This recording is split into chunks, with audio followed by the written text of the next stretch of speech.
మత్తయి సువార్త 8వ అధ్యాయము. ఆయన ఆ కొండ మీద నుండి దిగి వచ్చినప్పుడు బహుజన సమూహములు ఆయనను వెంబడించెను. ఇదిగో, కుష్ఠరోగి వచ్చి ఆయనకు మ్రొక్కి, ప్రభువా, నీకిష్టమైతే నన్ను శుద్ధునిగా చేయగలవనెను.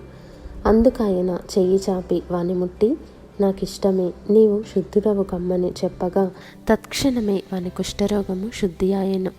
అప్పుడు యేసు, ఎవరితోనూ ఏమీ చెప్పకు సుమి, కానీ నీవు వెళ్ళి వారికి సాక్షార్థమై నీ దేహమును యాజకునికి కనపరుచుకొని మోషే నియమించిన కానుక సమర్పించుమని వానితో చెప్పెను. ఆయన కపెర్నహూములో ప్రవేశించినప్పుడు ఒక శతాధిపతి ఆయన యొద్దకు వచ్చి, ప్రభువా, నా దాసుడు పక్షవాయువుతో మిగుల బాధపడుచు ఇంటిలో పడియున్నాడని చెప్పి ఆయనను వేడుకొనెను.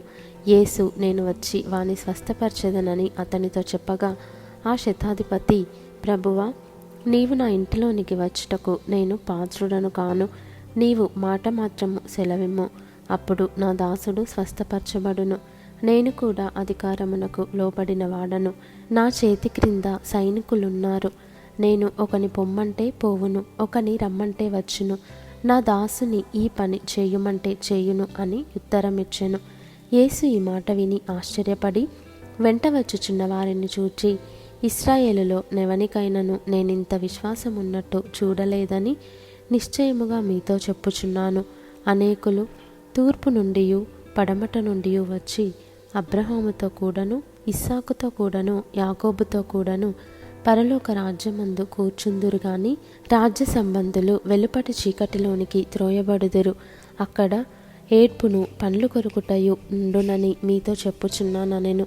అంతట యేసు, ఇక వెళ్ళుము, నీవు విశ్వసించిన ప్రకారము నీకు అవునుగాకని శతాధిపతితో చెప్పెను. ఆ గడియలోనే అతని దాసుడు స్వస్థత నొందెను. తరువాత యేసు పేతురింటిలో ప్రవేశించి జ్వరముతో పడియున్న అతని అత్తను చూచి ఆమె చెయ్యి ముట్టగా జ్వరం ఆమెను విడిచెను. అంతటా ఆమె లేచి ఆయనకు ఉపచారము చేయసాగెను. సాయంకాలమైనప్పుడు జనులు దయ్యములు పట్టిన అనేకులను ఆయన యొద్దకు తీసుకొని వచ్చిరి. ఆయన మాట వలన దయ్యములను వెళ్ళగొట్టి రోగుల నెలను స్వస్థపరచెను. అందువలన ఆయనే మన బలహీనతలను వహించుకొని మన రోగములను భరించెనని ప్రవక్త అయిన యెషయా ద్వారా చెప్పబడినది నెరవేరెను. యేసు తన యొద్దనున్న జనసమూహమును చూచి అద్దరికి వెళ్ళవలెనని ఆజ్ఞాపించెను. అంతటా ఒక శాస్త్రి వచ్చి, బోధకుడా, నీవెక్కడికి వెళ్ళినను నీ వెంట వచ్చేదనని ఆయనతో చెప్పెను. అందుకు యేసు, నక్కలకు బొరియలును ఆకాశ పక్షులకు నివాసములను కలవు గాని మనుష్య కుమారునికి తలవాల్చుకొనుటకైనను స్థలము లేదని అతనితో చెప్పెను. శిష్యులలో మరి ఒకడు, ప్రభువా, నేను మొదట వెళ్ళి నా తండ్రిని పాతిపెట్టుటకు నాకు సెలవిమ్మని ఆయనను అడుగగా, యేసు అతని చూచి, నన్ను వెంబడించుము, మృతులు తమ మృతులను పాతిపెట్టుకొననిమ్మని చెప్పెను. ఆయన దోణి ఎక్కినప్పుడు ఆయన శిష్యులు ఆయన వెంట వెళ్ళిరి. అంతటా సముద్రము మీద తుపాను లేచినందున ఆ దోణి అలల చేత కప్పబడెను. అప్పుడు ఆయన నిద్రించుచుండగా వారు ఆయన యొద్దకు వచ్చి, ప్రభువా, నశించిపోవచ్చున్నాము, మమ్మును రక్షించుమని చెప్పి ఆయనను లేపిరి. అందుకాయన, అల్ప విశ్వాసులారా, ఎందుకు భయపడుచున్నారని వారితో చెప్పి లేచి గాలిని సముద్రమును గద్దింపగా మిక్కిలి నిమ్మలమాయెను. ఆ మనుషులు ఆశ్చర్యపడి, ఈయన ఎట్టివాడో, ఈయనకు గాలియు సముద్రమును లోబడుచున్నవని చెప్పుకొనిరి.